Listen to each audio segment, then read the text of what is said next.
শুভ সকালে অনেক শুভেচ্ছা আর ভালোবাসা নিয়ে ব্লগটা শুরু করলাম। সকাল অনেক সকালই হয়েছে, স্নান টানও হয়ে গেছিলো। আজকে দধিকর্মার সমস্ত কিছু গোছকছ সকালে সব কিছু হয়ে গেল। আর তারপরে আজকে সকালে ঘরে আর করিনি, সকালে কচুরি আর তরকারি কিনে আনা হয়েছিল, সেই খাওয়া হয়েছে, নিরামিষই খাওয়া হয়েছে। কিন্তু আজকে দুপুরে আর নিরামিষই নেই, আজকে দুপুরবেলা মাছ ভাতই হচ্ছে। তো সকাল থেকে কি তাড়াতাড়িতে কোথা দিয়ে কেটে গেল। কালকে সরস্বতী পুজো ছিল, বিয়েবাড়ি ছিল বিকেলবেলা, সেটা কেটে গেল সন্ধ্যেবেলা রাতটুকু। আর আজকে হচ্ছে সরস্বতী পুজোর সকাল। তো সেটা আজকে টুকটাক কাজ করতে করতে কোথা দিয়ে টাইমটা বেরিয়ে গেল বুঝে উঠতে পারলাম না। তবে হ্যাঁ, আজকে সকালে পড়ানো ছিল না, কারণ সকালবেলা পড়ানো যেতও না। আমার সমস্ত জিনিসপত্র যেগুলো পড়াশোনার পেন টেন সবই ঠাকুর কাছে দেওয়া ছিল 11টা নাগাদ, যতক্ষণ না ঠাকুরমশাই কি বলে দধিকর্মা করে ঠাকুরের সামনে যে ঘটের সুতো না ছেঁড়া পর্যন্ত তো কিছুই তোলা যায় না। আমরা তুলতে পারি না, জানি না আর কারা করতে পারে কি না। তো সে সমস্ত করে তারপরে জলখাবার করার টাইম ছিল না, তো তার জন্যে জলখাবার আজ কিনে আনাই হয়েছিল। তো মানে ওর বাবার আর আমার, কেন ছেলে সকালে ছিল না। তো সেক্ষেত্রে দুপুরে সবার তিনজনের রান্নাবান্না বসিয়েছি, কিছুটা কমপ্লিট আর কিছুটা করছি। তার মধ্যেই টুকিটাকি কালকে বিয়েবাড়ির যেসব জিনিসপত্র সেগুলো সব গোছগাছ করে তোলা হয়ে গেল। খুব ভালো কালকে বিয়েবাড়িটা কেটেছিল। তবে মানে 1 ঘন্টা অন্তত ট্রেন, আর ঠান্ডাটা সেরকম ছিল না। আর কালকে প্রচুর মগরায় ভিড় হচ্ছিলো, যেহেতু মগরায় কালকে সরস্বতী খুব বিখ্যাত, বড় বড় প্যান্ডেল হয়েছে। যত ভিড় মগরা থেকে ওঠা আর নামার সময়।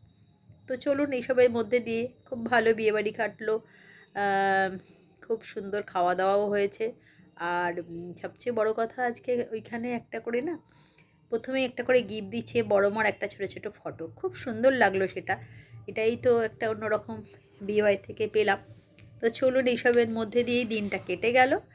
আর তারপরে দুপুরে রান্নাবান্নায় আসছি, তারপরে কথা এলাম বন্ধুরা দুপুরের লাঞ্চ নিয়ে। ছেলে চলে এসছে, ওকে তাড়াতাড়ি বেড়ে দিই।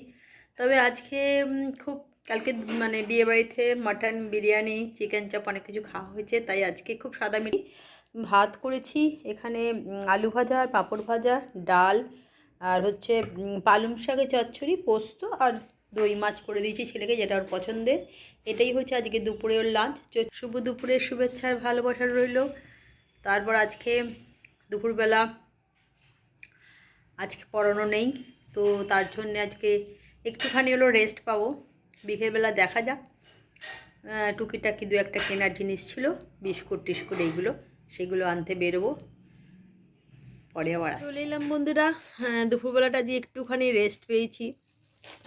তারপরে উঠলাম, উঠে কী করছিলাম, হ্যাঁ উঠে আইসক্রিম খেলাম। ঠান্ডার মধ্যে আইসক্রিম বলবেন, কিন্তু ছেলে নিয়ে এসছে বলে কথা, একটু আইসক্রিম খেলাম, বেশ ভালো লাগলো আইসক্রিমগুলো খেতে। তো আইসক্রিম খেলাম, খাওয়ার পরে আধা ঘন্টা বসলাম, নিজেদের মধ্যে একটু গল্প টল্প করছিলাম। তারপর যথারীতি হাজব্যান্ড বললো একটুখানি, হাজব্যান্ড কিন্তু আইসক্রিম খায়নি, ওর ঠান্ডা লেগেছে বলে ও আইসক্রিমের ধারে কাছে যাচ্ছে না। আইসক্রিম যদি খায় কিন্তু গরম পড়লে খায়, শীতকালে আইসক্রিম খাবে এটা তো ভাবাই যাবে না। তো আইসক্রিমের ধারে কাছে গেল না, আমি আর ছেলে খেলাম। তারপরে ছেলে এলো কফি, একটু শীতকাল অনেক দিন বাদে আবার কফি, কারণ ছেলে চাটাই ভালোবাসে। তো বললো মা আজকে চলো কফি করে নিয়ে আসো, তাই কফি করে নিয়ে এলাম, তাই খাই। আমাদের আজকে এখানে চুঁচুড়াতের ঠাকুর বিসর্জন, মানে সরস্বতী ঠাকুর বিসর্জন, তার জন্যে প্রসেশন হয়।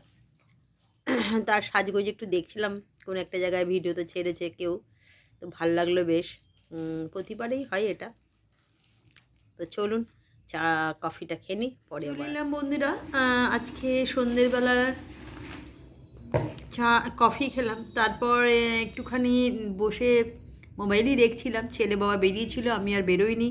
গিয়ে যেটা নিয়ে এলো, ছেলে গেলে সব কিছুই নিয়ে আসে, যা যা বাইরে যদি নিজে কিছু খায়, মায়ের জন্য অবশ্যই গরম গরম পেঁয়াজি রেখেছিলো, পেঁয়াজি নিয়ে এসছে আর ফুচকা, যেটা আপনার আমার সকলের একদম খুব পছন্দের একটা খাবার, তার সঙ্গে টক জল। মনটা চাইছিল আজ টক টক কিছু খেতে। তো চলুন, সামনে ফুচকা রেখে বেশিক্ষণ বসা যায় না, তো সেই জন্য আর বেশি বসবো না। তবে সন্ধেবেলা একটুখানি বসে বিকেলবেলা দিকে খাতাই দেখছিলাম, কেন খাতাগুলো দেখা হয়নি কদিন ধরে। সরস্বতী পুজো উপলক্ষে কিছুই ধরা যাবে না, পেন টেনগুলো 2 দিন ধরে পেন ধরিনি। সকালে দধিকর্মা কমপ্লিট, ঠাকুরের ঘট বিসর্জন হয়ে গেছে, তো এখন কোনো অসুবিধে নেই। তাই এখন পেন দিয়ে লেখা পড়াটা শুরু করে দিলাম। লেখা মানে খাতাগুলোকে সব চেক করতে হচ্ছে। তা চলুন সন্ধেবেলার জলখাবারটা খেয়ে নিই, পরে আসছি।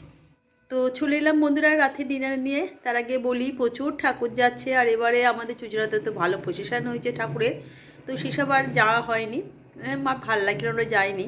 তবে প্রচুর ঠাকুর যাচ্ছে, বাজনা বাজাতে বাজাতে খুব ভাল লাগছে। এবারে প্রচুর সরস্বতী হয়েছে, তো এরপরে একদম জোরতরফে প্রত্যেককে পড়াশোনা শুরু হয়ে যাবে স্টুডেন্টদের, কেন বাংলা মিডিয়ামে এই কদিন ধরে চলছিল, তো কালকে দিনটা মিঠে গেলে সোমবার থেকে শুরু হয়ে যাবে। তো চলুন, আর ইংলিশ মিডিয়ামে তো সামনে পরীক্ষা, তাদের আর ছুটি বলে কিছু জিনিস নেই, একদম ফাইনাল। তার জন্য তাদের প্রিপারেশানও ভালো করে আটটু করতে হবে, আর গোটা 20 দিন 15 দিন যার যেমন আছে।